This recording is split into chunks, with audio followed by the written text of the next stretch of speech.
welcome back to Mr. Obsolete's Vintage Homesteading. Today our exciting video is going to be one man's junk is somebody else's better junk. This will be part 3. So every so often I'll look on Craigslist and there's a listing for free stuff, and yeah, there's a lot of stuff on there I'd like, but a lot of stuff I don't really need, so I just kind of try to ignore it. But something popped up that was really nice, and it said on there tools and stuff for farming free. It was only about a 5-minute drive from the house, so I thought, well, heck, I'll run over and take a look. And met this really nice guy and his wife. They had a real nice little farm there and stuff, and they were talking about all kinds of stuff. But anyway, I guess a relative had donated a bunch of equipment to him and stuff, and they had no use for it, and he doesn't know how to repair stuff either. So anyway, here it is. We'll start out with the tools.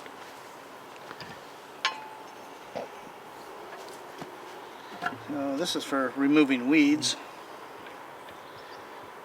It's called the claw, and these are, you stick them in the ground. This is too hard here, but you put them in the ground and twist them, and then breaks up the soil, and you can pick the weed out. And Lowe's has these for 50 bucks. It's pretty expensive, but anyway, we'll use that on some of the flower beds and stuff like that. And a little shovel here. This is for planting. You put it down in the ground and stomp it in, and then push the soil away, and you can put like corn or different things in. And it's typical, they've never maintained the handle, but it's still in good shape. So I'll put the linseed oil on it, and it'll be as good as new. That was a nice piece. There's a real nice little handy pitchfork and stuff. Got a little bent tine on it. There again, the handle is pretty dry on this, but I'll just have to keep soaking it and it'll come out of it. And it's got a nice handle like this. So this will be good for turning to compost.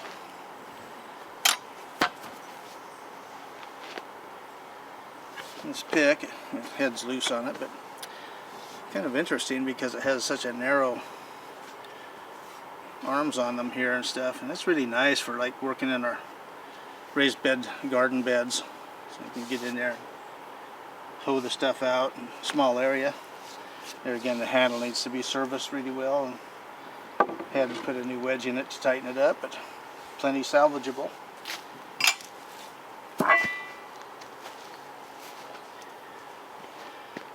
And here's an edger for going along sidewalks, and I don't have any sidewalks, so it almost looks like new. So my neighbor has a sidewalk, and I'll donate it to him.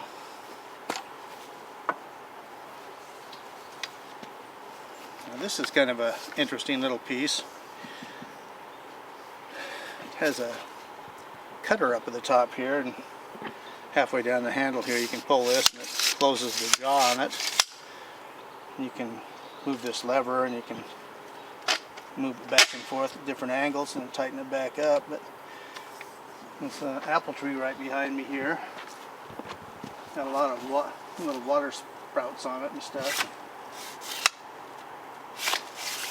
And it looks really slick. Do trimming, and there's a branch that needs to. So, anyway, another nice piece of junk there. But since it isn't vintage, Mrs. O likes to do gardening and that type of stuff, so I'm donating this to her.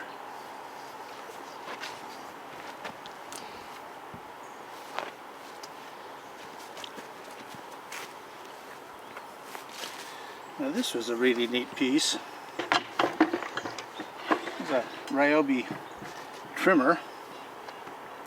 And there again, it doesn't look like it's got a whole lot of use. They've actually had it running, but the carburetor on it needs repair, and it's a lousy EPA carburetor. There's no adjustments on it, so I think I found an aftermarket carburetor that has adjustable jets on it, and I'll probably try one of those. But the thing that's unique about this thing is that you can loosen this knob here. There's a little button here you can push and take off the trimmer head.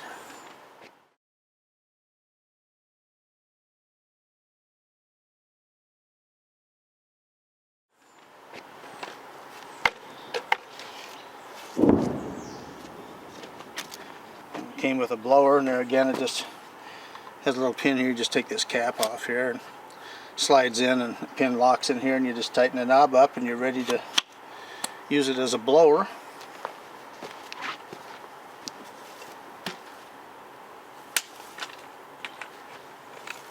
And then the other thing, a little pole saw, chainsaw, and there's your oil reservoir here, and you can adjust the angle on it a little bit. But anyway, here's an extension, so when you put this together on here, you can reach up about 12 feet. It's going to really make it nice for pruning the apple trees and the orchard trees because they're not real big. But anyway, it's just amazing what people just don't do stuff with. You know, like the problem with stuff like this, though, is that, you know, if you have to take it in to have it repaired, even if it's a carburetor, you're going to charge $100 labor for looking at it, and then they're going to charge you $40 for a carburetor, new carburetor, and stuff like that. And pretty soon you can have a fortune in it. So anyway,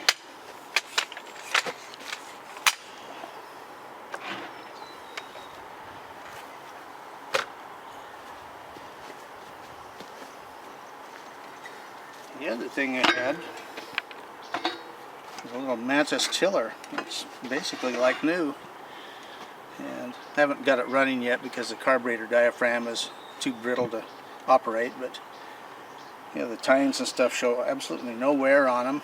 It's in really clean condition. The chrome's perfect on it. You know, a new one of these is about 450 bucks. That's why I never bought one. I'm too thrifty or cheap. But there again, this will be ideal for working in our above ground garden beds. And so I've got a lot of nice compost and stuff I'm going to work in, and do something different that I haven't done in the past is I'm going to work in the soil amendments and whatnot in the fall before the rainy season hits, and then I'm going to cover them with tarps, keep the rain out so they don't get leached out. But anyway, in this, there are a lot of different accessories for these. One thing is nice, you can take the tines off and turn them around for doing different type of work.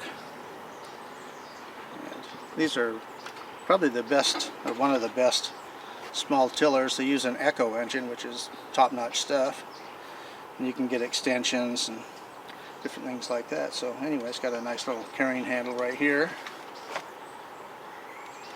That was a really nice piece of equipment, and there again, you know, nobody picked it up. The listing they had been up for 22 days with not a single call until Mr. Cheapskate called him.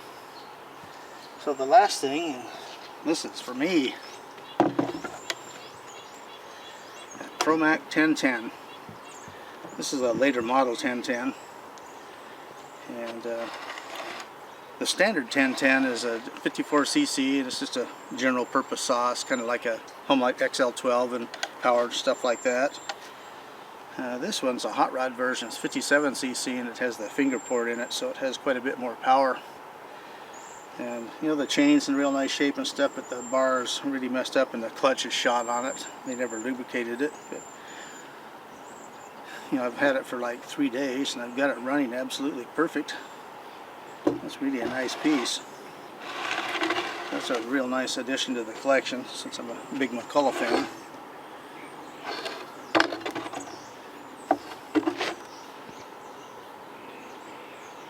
Oil pump works great. Everything works on it really nice. Cleaned up really nice. It was really dirty. The chain was hanging loose and whatnot. But anyway, that's what we got for today. So remember, vintage is best. And there's still some really nice, generous people out there. If you watch the news and stuff, you'd think not. But anyway, vintage is best for me. The other stuff is for Mrs. O and the boys to play with. See you in the next exciting video.